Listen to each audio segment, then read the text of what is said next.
Ai, Satanás!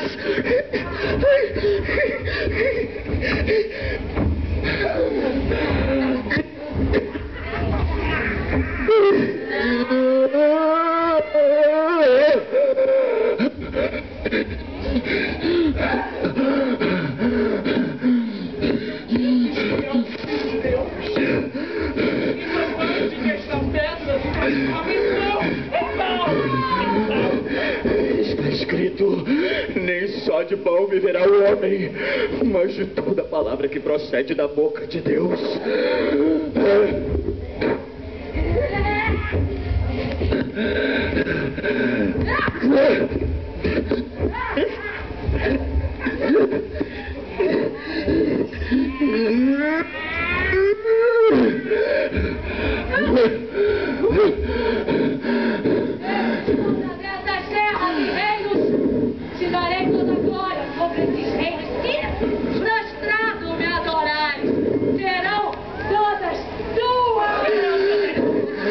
Está escrito: Deus dará culto, e somente a Ele darás culto.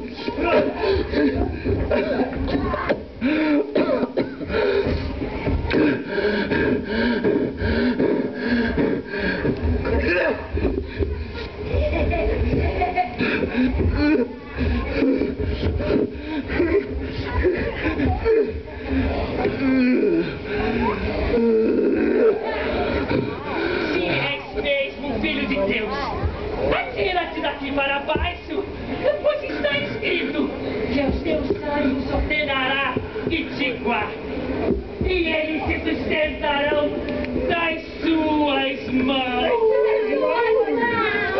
Está escrito: não tentarás o Senhor teu Deus.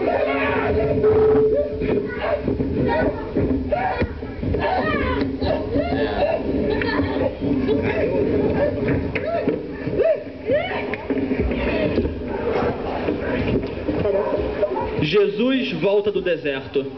Está exausto, sujo, com fome e sede.